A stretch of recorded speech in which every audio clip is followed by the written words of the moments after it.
going on? Rasathi out here in Singapore, and yeah, it's been a couple of days, but it's because I've been processing a lot of things that are going on in the house at the moment. So, everything up in the air. New year, but the same old, same old. So, trying to battle all of that and get things situated at the same time. But I wanted to talk to you about Friday. Friday was January 3rd, and it was quite the ordeal, actually. So, it just so lucked up that I got a part that is very reminiscent of my marriage. And it just happens that I'm playing a wife, a pregnant wife at that, and in a situation where it's not ideal, but I'm kind of questioning my husband's motives and why he's around and why he does what he does and why he's giving me the advice that he seems to be giving me, like all of those things. But I wanted to bring this up because acting be like, you have to rehash some old memories. You really have to dig deep and find that feeling that conveys the correct emotions on your face that is representative of the part that you're playing. And like I said, just so happened that I had to rehash my marriage basically, but it was a very different version of my marriage. So even though the circumstance was the same to a degree, my response had to be different. The way I responded in my marriage was I shut down. I closed up.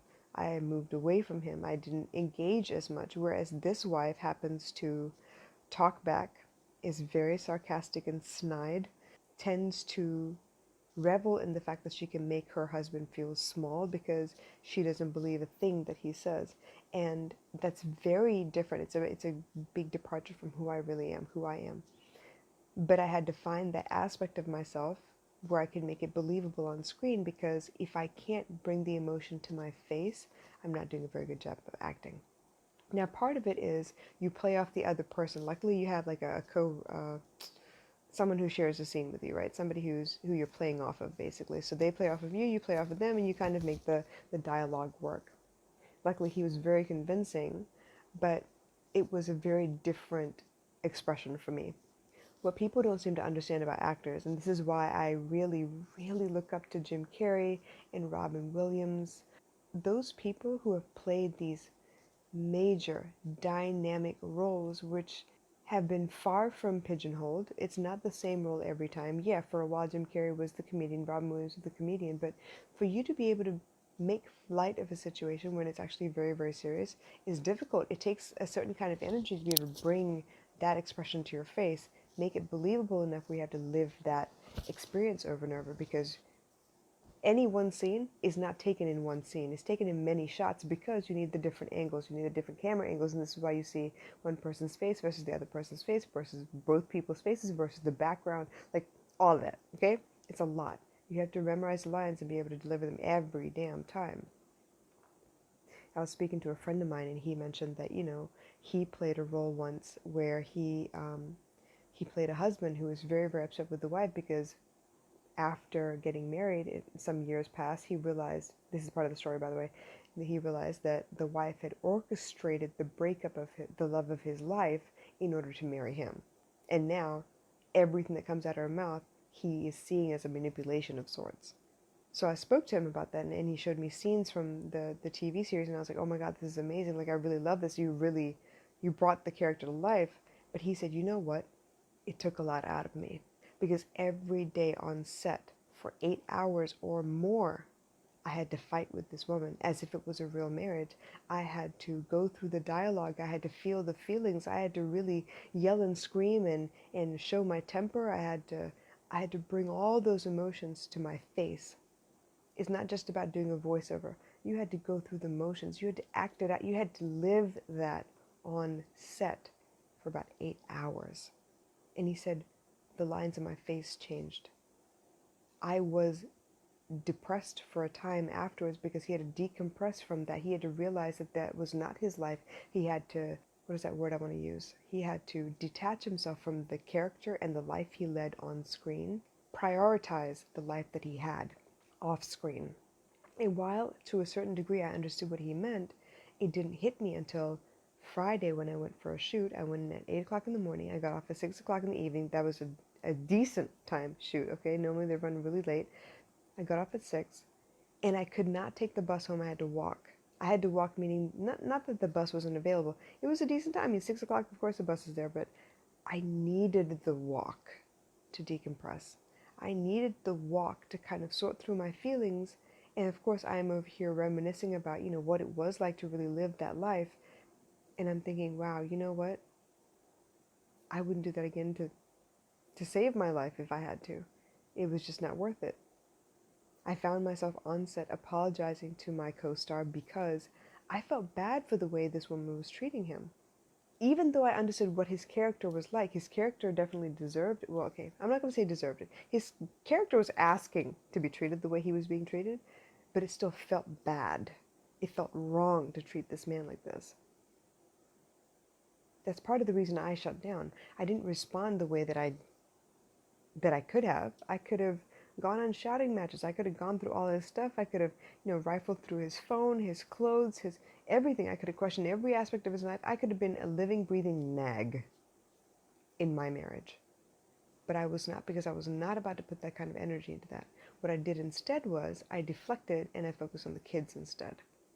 I focused on the house. I focused on minimizing anywhere else that he could make me feel small.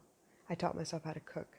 I taught myself how to make outfits, and I became, very, very active in my kids' social lives as far as who was coming over to stay at our house, who were their friends, who did they hang out with. I made it a point to make sure that my house was that house where all the kids came over to stay at my house to spend time with my kids. My kids didn't go stay at other people's houses. They came to our house. I made sure. I cooked a lot. I got into gardening a little bit. I did whatever I could just to make sure that I kept busy, because I did not want to be thinking about my marriage. I didn't want to think about the fact that once the kids go to bed, once baby girl is in her crib in our room, and once my husband comes home, there's a good chance he's not going to come up to the bed to come lay with me or to spend time with me. He's going to sit downstairs and watch TV until he falls asleep downstairs. And there's nothing worse than that big chasm that appears between a man and a woman when they're married and living in the same house, because they no longer communicate, they no longer speak to each other. So acting is no small thing. Acting means you really have to access the recesses of your brain and pull out experiences and emotions that you thought you dealt with and you'd put away carefully. You have to pull them to the surface so that you can actually feel those feelings and portray that emotion correctly. And maybe you haven't lived that life, so maybe you do research to find out what goes on in those situations, or you try to put yourself in the other person's shoes and pretend like you really are living it. But the point is, your brain doesn't know the difference. Sorry, let me rephrase that. It's not your brain that doesn't know the difference. Your body doesn't know the difference. It doesn't know that this is for pretend right now. It doesn't know that you're going to pack this up and it's going to be a different life in like a couple hours when you get off the shoot. It feels like you're going through the trauma right then and there. There was a scene that I had to shoot where I was getting ready for work, and I happened to be in the kitchen, and I was making coffee, and my husband comes up behind me and he wants to talk. He's upset. He's freaking out. Something happened to him, and he wants to talk about it because he thinks he's losing his mind, and he's actually worried for my safety because he was threatened with surveillance photos of me. I don't know this because I don't believe him. But he's coming to me to try and tell me this, and I'm thinking, oh my God, here he goes again. What does he want now? Money? What does he want now? To explain, some bullshit trip he just, like, what is this now? Like, what do you want now? And the fact that I had to be cold to this man, and I had to be rude to this man, and I had to make fun of him, that felt real. Because like I said, I didn't do it in one take. I think we did like 10, 12 takes, which means I had to go through that dialogue 10, 12 times and show that expression 10, 12 times, which means I really was in that place, that I'm heartbroken and dejected, and I can't believe he's coming at me with this thing because I got to go to work here in a minute, and here we go again. We're about to fight again. I know for a fact that there are a lot of actors and actresses who are involved with the it's okay to not be okay movement. And the saddest thing I've ever heard is when these men and women come forward and tell the audience that they've really been through some stuff, the first thing the audience says is, oh, y'all celebrities. That's probably a role you played. That ain't real. You ain't really been through that. How do you know? How are they able to portray those emotions so well if they haven't been through something that brought them to tears? Something that brought them to a state of depression or a state of anger where you're able to yell at somebody? How do you know? So please, all of you actors and actresses out there, all of you who have to write the script, all of you who have to stand there and shoot it over and over again, thank you. Thank you for the work you do. Yes, we love our entertainment, we love our Netflix, we love our Toggle, all of that. Thank you for the work you do, because without you guys, the rest of the world has nothing to numb out on.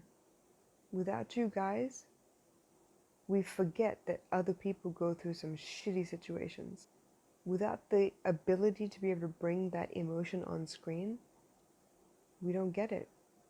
And in order for you to have that ability in the first place, I can only imagine the things that y'all have been through. So a big shout out to all of my cast and crew and friends from each of the small shoots that I've done. They're small. On Kin, on Arivan, on Yad, all of the auditions that I've done so far, it's been phenomenal. It's been amazing, and I can't wait to see what happens next. But I will tell you this, it's been a stretch so far, and I'm ready. I'm ready to keep going. I'm ready to do more. I love you guys. I hope that makes sense. I'll catch you soon. Bye.